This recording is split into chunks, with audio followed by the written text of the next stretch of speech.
Good morning, good afternoon, or good evening, wherever you are. Thank you for making AP Psychology a part of your day. Today, we're going to be looking at humanistic theories of personality development, coming fresh off the heels of looking at psychodynamic theories and also psychoanalytic theories of personality toward a path toward development. Now, when we look at humanistic theories, one of the very first things we have to do is we got to set the stage. So understand a couple of things. One is that humanistic psychology is often called like the third force in psychology. You got to understand that before the late 50s, early 60s, psychologists were pretty much into two different camps. They were either in the camp of B.F. Skinner and the behaviorists, or in the camp of these neo-Freudians and the psychoanalysts, psychodynamic perspective. So up until this point, this brand new wave of psychology called humanistic psychology really was kind of like a breath of fresh air for a lot of people because it assumed that people were basically good. That was a big shift from the psychologists that were embracing behaviorism and the psychoanalytic psychodynamic perspective. So another thing is we study these people through their own reports of their feelings, and their own reports of their experiences and how they experience those things, which was kind of unique as well. So it was all about the ways in which healthy people can strive to reach their best potential, their highest level of attainment of their goals. So we start off here. We remember this guy by the name of Maslow. We studied his hierarchy of needs, right?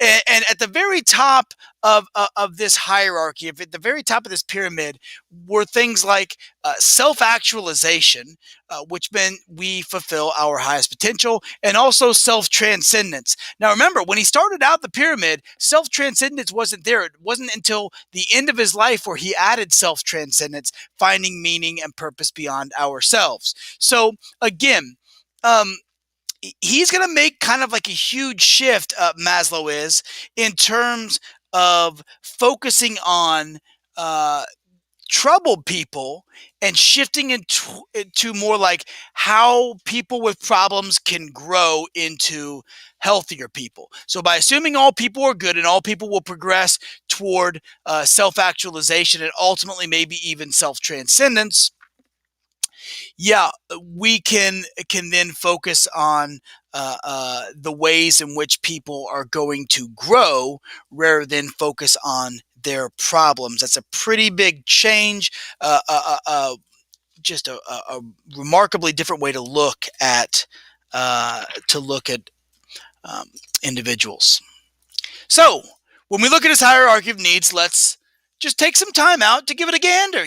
Check that pyramid out and remember what we thought. Remember what some of our ideas were. Remember maybe what some of your questions were. One thing I was thinking about is, well, of course, we got to put the aux cord on there somewhere, right? I've seen it. I've seen it Wi-Fi, but to me, the aux cord, it may in fact be more important than my next meal. Maslow estimated that only 1% of people actually reach this right here. Now, I know it's a logical fallacy to say, which begs the question, but I have to ask the question. If everybody is good and everybody has this inclination toward self-actualization, why aren't more people self-actualized, right? Like I feel like I have to ask that question. And I really wish, even he acknowledged later on that, there were some problems here, but nevertheless, I digress. Well, we got to get a little shrewd action here, of course. I love to go back and when I go back, and if you guys wouldn't mind, let's just go back and check out this pyramid again. There's so many different ways that we could come to pick this apart, and he came to say it doesn't have to be one has to be fully satisfied before we move on up. It can be partly satisfied, but I just think of martyrs, for example. Martyrs have found meaning beyond their self, and they literally have, in being a martyr, have chosen self-transcendence over physiological. Like they've chosen the meaning beyond themselves before their next meal, before their next breath, before their next drink. Okay, here's Carl Rogers. Say hello to Carl. Carl, same basic feelings that Maslow had, but he's going to add something called the client-centered perspective, which I think is another really big change in therapy. Traditional humanistic therapy, it takes a long time to do. It's actually expensive. But it is individualized, and it does focus on the person. That's why you'll hear it referred to as either the client-centered or the person-centered perspective. Here's essentially what Rogers said needed to happen in order to have a climate of growth. Number one, we gotta be genuine. It's gotta be the real deal. No facades. Drop the act. Stop trying to be cool. Be real. Not the rapper of Cypress Hill. I'm actually asking you to be real, right? Uh, and that means getting in touch with who you are, what your feelings are, and also being willing to be open with those feelings and disclosing things about yourself that that may be a little bit uncomfortable and you may not want anybody to hear, but you can do that because as we look to the third point, you're going to be accepted. Rogers offered something called unconditional positive regard, the idea that no matter what you say, no matter what you do,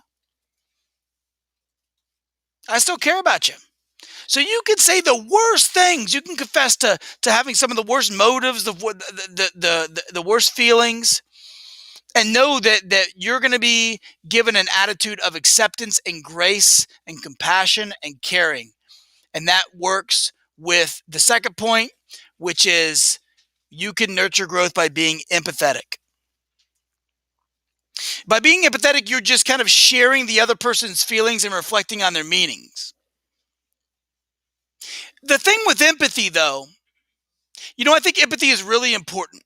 But one of the things I would caution with empathy is like you can be so focused, like hyper focused on empathetic, that you actually it's what some people call the soft bigotry of low expectations. If you're constantly looking to give somebody an out, you're actually having a lesser opinion of that person, right? Whereas we can be empathetic. Absolutely. I encourage you to do that. I encourage you to evaluate other people's feelings and do that diligently. But at the same time, I want to have high expectations for everybody, right?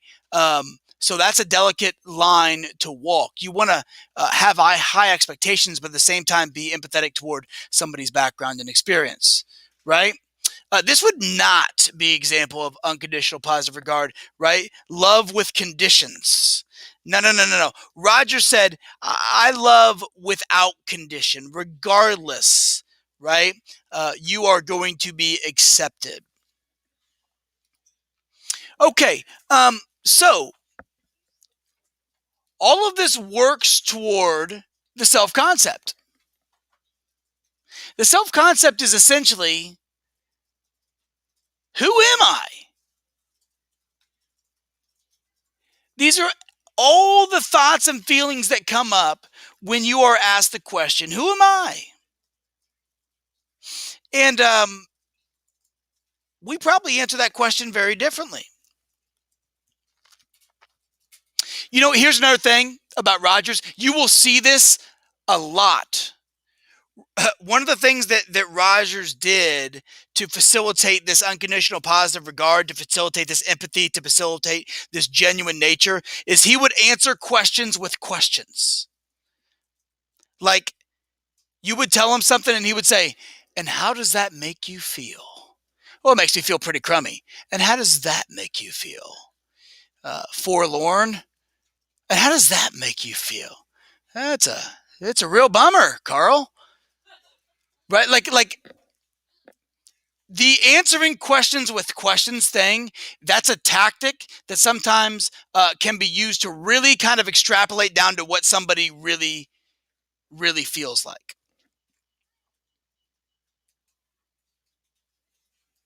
You know, another one of those is people will say, so what I'm hearing you say is, have you ever heard somebody do that? Like you'd be like, man, it's really cold outside today. So what I'm hearing you say is it's frigid. Yeah, I mean that's what I said. I said it was cold. Frigid is a synonym to your point, yes. So what I'm hearing you say is you just said the same thing back to me the exact same way. That's what I'm hearing you say, okay? I get frustrated with that sometimes. It's like, did you just repeat the exact thing I just said? Proceeded with, so what I'm hearing you say is. Anyway, okay. So with the self concept, we want to be able to have a positive self concept because the byproduct of having a positive self concept is seeing ourselves in a positive, optimistic light. If we fall short of that, then we fall short of our ideal self. And our ideal self, if we fall short of that, Roger said, we'll feel unhappy, we'll feel dissatisfied, and we're not going to live up to what we need to be. So, let's do an exercise. What I want you to do is, regardless of where you're at, I want you to take out two pieces of paper, right?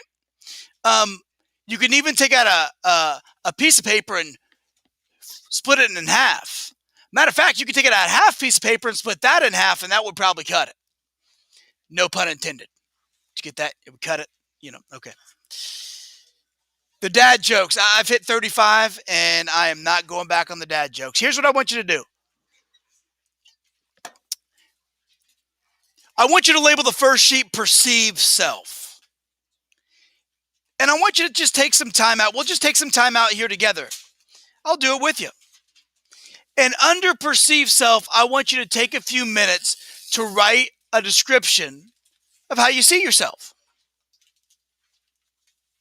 So go ahead and do that now. What are some of the characteristics when you're responding to the question, who am I? What are some of the characteristics that you see yourself as? Go ahead and we'll take about a minute to do so.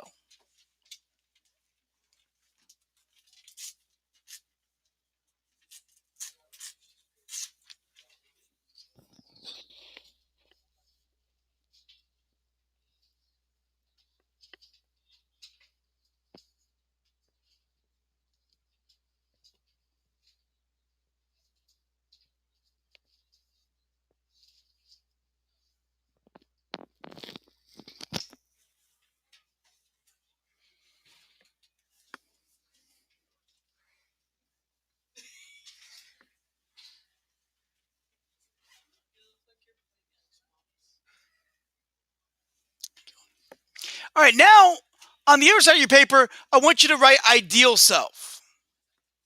And take a few moments to write down a description of how you want to see yourself. What the ideal self looks like for you. Who do I want to be? You might have some characteristics that overlap. You might have wildly different characteristics.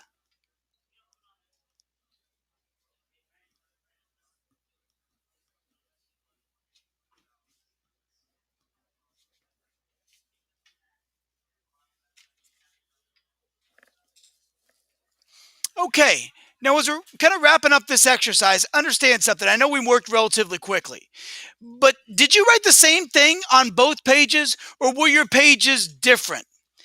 Because from a humanistic perspective, somebody that's self-actualized is going to write the same things or have some of the same themes between their ideal self and their perceived self. See, if your ideal self and perceived self are far away, then you're going to have a poor self-concept. But if your perceived self and ideal self overlap more, then you're working toward more of a positive self-concept. So, what might account for these discrepancies? What might account for our ideal self and our perceived self not being in congruence. It could be that we're still growing, right? The question ideal self kind of like insinuates that you're not there yet, right? So it may be something just as simple as time. But also, we need to point out that self-actualization includes, from a humanistic perspective, completely accepting yourself and even knowing yourself. So really, we want to bring who we think we are with who we really are, with who we want to be, all into congruence. Typically, this was done through questionnaires, which people like would just like kind of report their own self-concept. Typically, this is something like we need to understand that yes, it was individualized. Yes, it was personal. Yes, it was lengthy, but it was also really expensive. And when we're talking about skyrocketing costs in terms of both mental and physical health, um, it's not that efficient.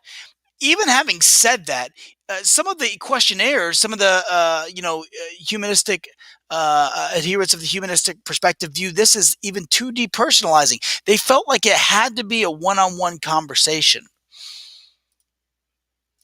So when we look at the humanistic perspective, these guys, humanistic theory had a huge influence in education, in counseling, and in raising of children.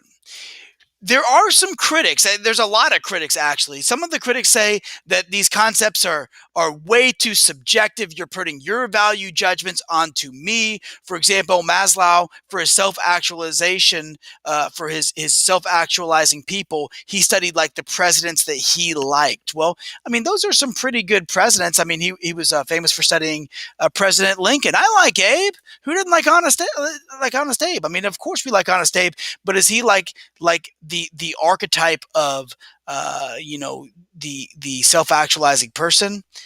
Maybe not. Reasonable people are free to pursue their own thought process there.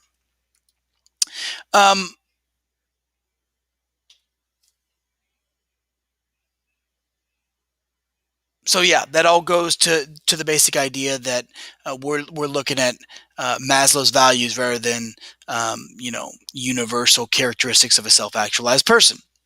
Also, some people say things in their criticism like, this is just promoting selfishness and like this hyper obsession with ourselves and our feelings and who we are, which leads people to say things like, just do what makes you happy, right? Just trust your feelings. Well, here's the thing about feelings. Feelings change, right? How I feel one day may not be the way I feel the next day. So that's a really difficult thing for me to trust her. Do what makes you happy. What will make me happy? To eat ice cream all day, every day, nonstop. And that's going to get me a result that is not going to make me happy. The truth of the matter is, when you hear things like "do what makes you happy," that's kind of sacrificing some of the rigor, some of the hard work, some of the grit that we need, that will ultimately result in more satisfaction, not less. The irony is, less happiness in the short term can lead to more satisfaction in the long term. More satisfaction in the short term can lead to less satisfaction in the long term. I would love to stream Netflix and answer the Call of Duty and hang out and go to all you can eat buffet. Shouts out to the good folks at Golden Corral. That's not going to get me where I need to be in the long run, though. So not that the humanistic perspective was ever saying, hey, you need to play Call of Duty and go to the buffet, but the humanistic perspective was kind of the launching pad for some of the thoughts that have been criticized for being hyper focused on our own feelings, right? And the other thing is, humanistic psychology doesn't really appreciate human capacity for evil. When you start off at a starting point of humans are good and left to their own devices, so long as nothing gets in the way, they will achieve self-actualization. Some people criticize humanistic psychology as being naive to the to the uh, real capacity for evil that human beings possess. I just got done watching a documentary on Theodore Bundy on the Netflix. Yeah, there is evil in this world, and some people have criticized humanistic psychology for failing to appreciate that reality of evil. Okay, Roger said the only question which matters is am I living in a way which is deeply satisfying to me and which truly expresses me. Someone that is a critic of Rogers would say, stop focusing on yourself, Broseph. How about you turn your attention toward others and have a others focused mindset and, focus on other people. And out of that may come more individual happiness if that's your final goal. Um, eh, who knows what's right? And we are done, my friends. We'll see you in class next time, Module 58. Hopefully, I'm going to edit this thing. It'll be great. Have a good one.